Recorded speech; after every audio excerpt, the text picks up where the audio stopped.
Talvez você já tenha ouvido por aí a expressão Satoshi Nakamoto é John Galt. Talvez você tenha entendido ela, ou pode ser que não tenha entendido nada, que não sabe quem é Satoshi Nakamoto, não sabe quem é John Galt, ou sabe quem é um, mas não o outro. Nesse vídeo eu pretendo explicar quem são os dois e o porquê da expressão.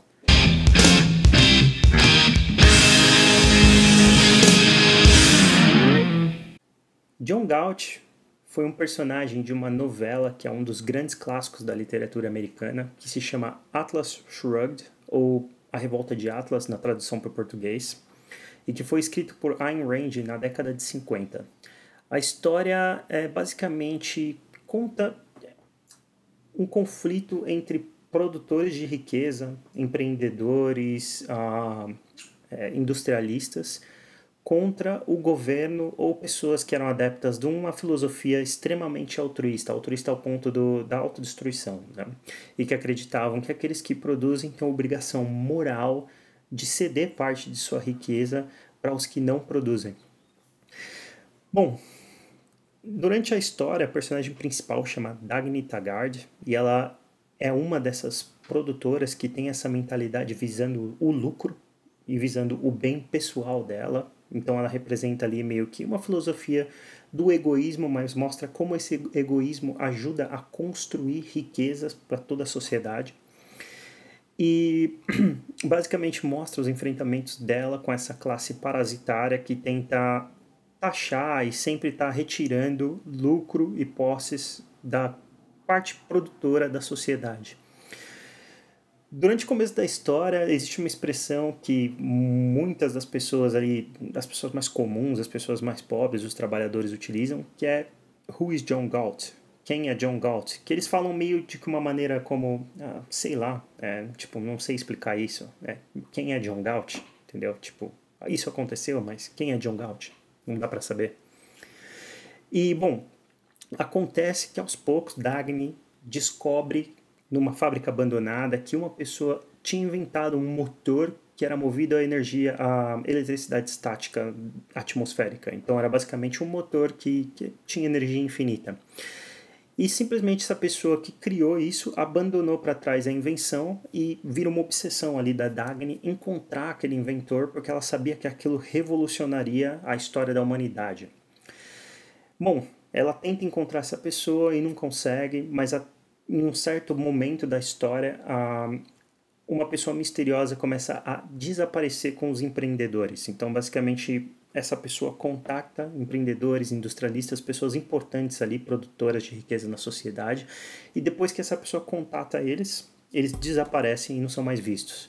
Isso começa a gerar uma pressão na sociedade, porque conforme esses produtores desaparecem, a sociedade começa a empobrecer e sofrer diversos problemas de falta de produtos, inflação, a falta de empregos.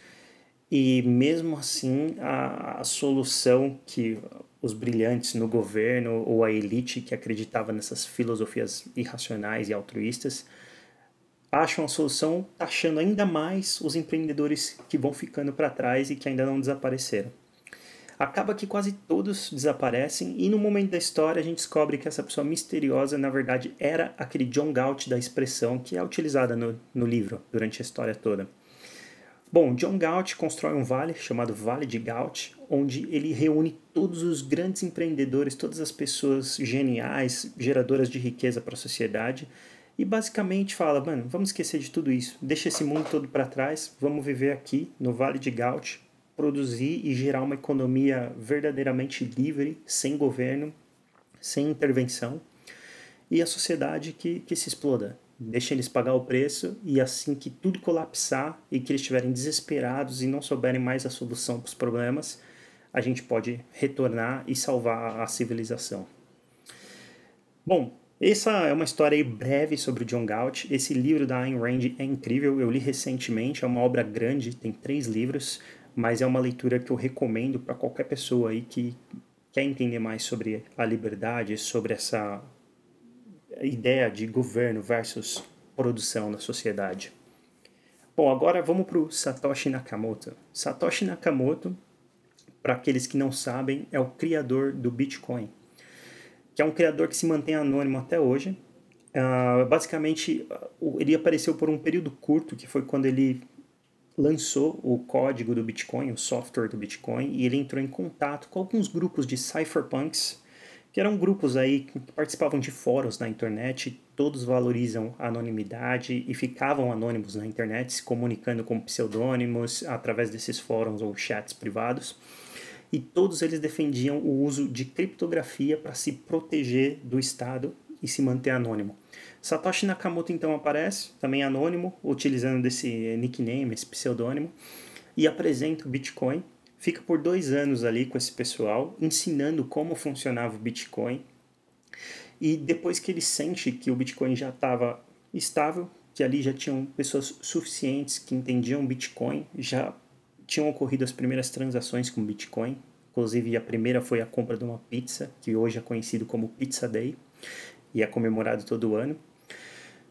Satoshi Nakamoto então desaparece, ninguém ouve falar mais nele, ele não se manifesta mais, e todas as carteiras que estão relacionadas, todos os endereços de carteiras dentro do blockchain do Bitcoin que estão relacionados a ele e que tem milhões de Bitcoins, tem uma estimativa aí de 1 milhão de Bitcoins nesses endereços que eram conhecidos e estão relacionados com Satoshi Nakamoto, e esse dinheiro nunca foi movido. Bom, e por que da expressão Satoshi Nakamoto é John Galt? Satoshi Nakamoto criou uma solução para um problema que não é tão óbvio.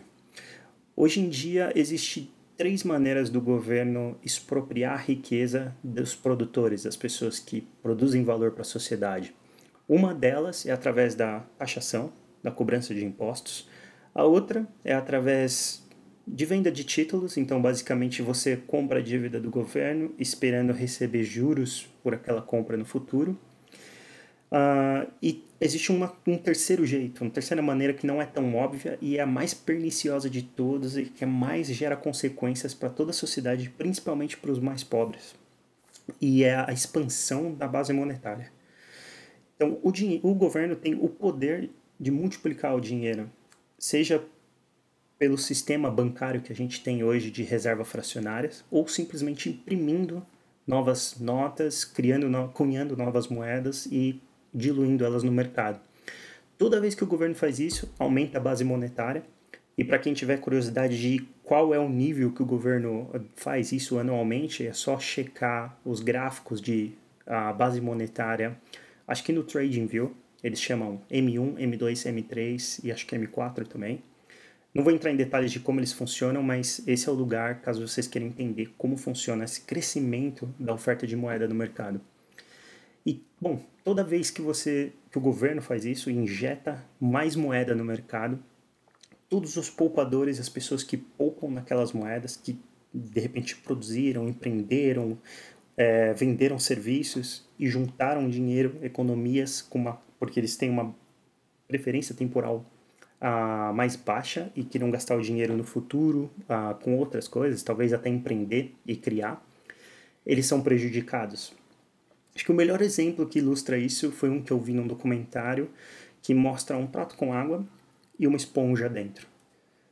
A esponja representa os preços, tá? E a água representa a oferta monetária. Então aquela esponja tem um certo tamanho. Se você despeja mais água no prato, ou seja, você está expandindo a oferta monetária, aquela esponja tem que inchar para conseguir acompanhar o volume de água. Então essa esponja inchando representam os preços aumentando no mercado. Toda vez que o governo faz isso, quem se beneficia é quem tem acesso ao dinheiro primeiro, ou seja, o governo ou seus aliados. E quem se prejudica são as pessoas no final da ponta que vão sofrer a consequência dessa expansão monetária, que basicamente faz com que o dinheiro que elas têm guardado, o dinheiro que elas vão receber no futuro, tenha menor poder aquisitivo. John Galt, com o Bitcoin, pela primeira vez, trouxe uma solução que simplesmente acaba com esse poder do governo de roubar os poupadores através da expansão da oferta monetária.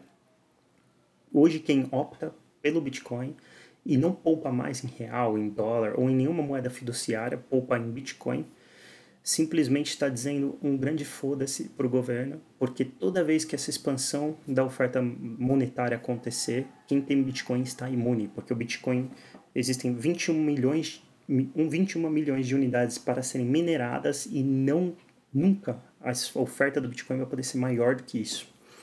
A cada 4 anos que ocorre algo chamado de halving, a oferta, a capacidade de mineração de Bitcoin cai pela metade. Então, cada vez mais a inflação do Bitcoin fica menor. E vai chegar um momento que não vai existir inflação nenhuma. Então, por isso que Satoshi Nakamoto é John Galt. John Galt, quando criou essa invenção de eletricidade infinita, e criou o Vale de Galt, onde todos os produtores de riqueza podiam viver em harmonia, praticando trocas voluntárias, sem que ninguém pudesse ali expropriar a riqueza deles.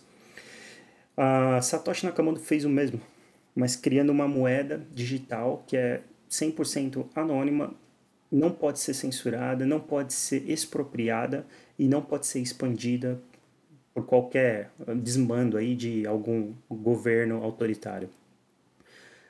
Então acho que é isso. É por isso que Satoshi Nakamoto é o John Galt, e assim como John Galt representava os valores da liberdade e das trocas voluntárias do livre mercado, Satoshi Nakamoto representa o mesmo. Mas Satoshi Nakamoto é real, né? Tá aqui. Você pode ser mais um aí adepto do Vale de Nakamoto. Bom, galera, vou ficando por aqui. Muito obrigado aí por ouvir, por ver o vídeo até o final. Espero que eu tenha agregado algum conhecimento para vocês e a gente se vê na próxima. Viva a liberdade!